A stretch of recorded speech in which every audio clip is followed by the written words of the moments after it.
Hi, boys and girls. Ready for a story?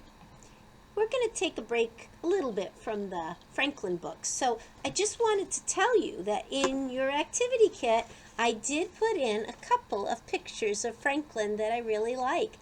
You can take these out and color them if you'd like to. Okay? They're not for a special project or anything else. So these are some wonderful pictures. If you'd like to take your time and color them of Franklin, and look at him in there with his blanket and his little turtle. And if you want, bring them with you to morning meeting, and at the end you could hold them up and show your friends.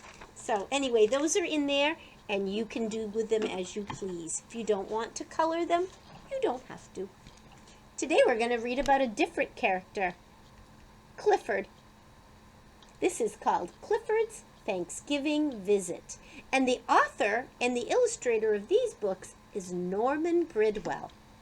We're not going to read all the Clifford books together, but all year we'll read some of them.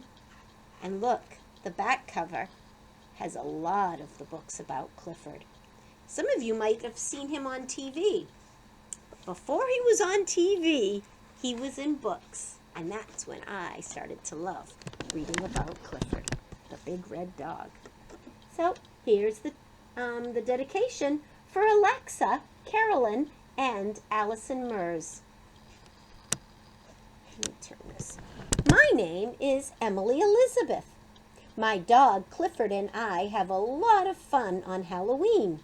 Then, as soon as Halloween is over, we start looking forward to Thanksgiving. Last Thanksgiving, my family flew away to visit my grandma. Clifford had to stay home. Our neighbors took care of him. They were very kind, but Clifford got lonely. He thought about his own family, his father, his sisters, Bonnie and Claudia, his brother Nero. They all live in different places. Most of all, Clifford thought about his mom. He decided to spend Thanksgiving with her. She lives in the city. Early Thanksgiving morning, Clifford started out. It was easy. There weren't many cars. But as he got near the city, there were a lot of cars. Everybody seemed to be going to see their moms. Some drivers were in a hurry. They bumped into Clifford and honked at him. Clifford came to a bridge. There were no cars on it. They had all stopped. Clifford wondered why. Soon he found out. It was a drawbridge, and it was opening right under Clifford. Oh no! Poor Clifford. Clifford was wet and cold. He didn't want to get back on the highway. There was only one other way to go.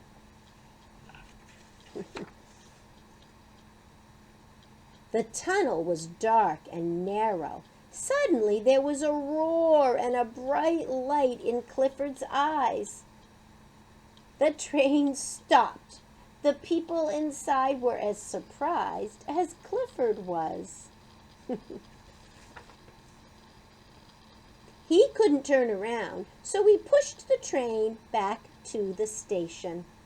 Then he jumped up onto the street. He was in a strange neighborhood. Nothing looked familiar. Where was his mom? Clifford saw a very tall building. He climbed up to look around. He could see his old neighborhood. He could see his mom's home. He jumped down and started walking.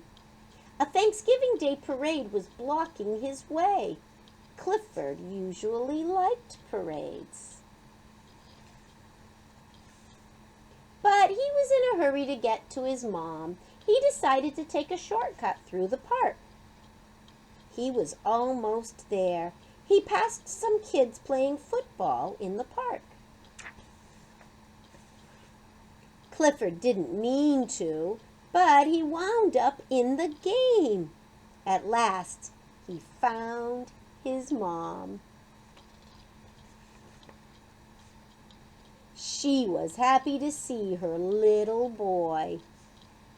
Her owner was happy too. He served them a nice Thanksgiving dinner. I was having fun at Grandma's house, but I kept thinking about Clifford. I wondered if he was thinking about me. He was. He loves his mom, but as soon as he could, he'd hurried home. And so did I. Because I am thankful for Clifford, and he is thankful for me. Well, boys and girls, that book makes me very happy, and it makes me remember about Thanksgivings and how they always were. And we all know that this year is very different. And we may not get to see all the people we love on Thanksgiving, but we're very lucky to have computers. So even if you can't go and see them, maybe you can pop in, like on a Zoom or a Google Meets meeting like we do every day. And you know that little turkey poem we've been practicing? Even if you can't be with people, you can do it for them. Moms and dads are great at taking videos of you, and you could send them. There's lots of ways to be thankful this Thanksgiving. And when it's different, it's hard. But you know what? You're going to be with people who love you, and that's the best part. I'll see you later, boys and girls.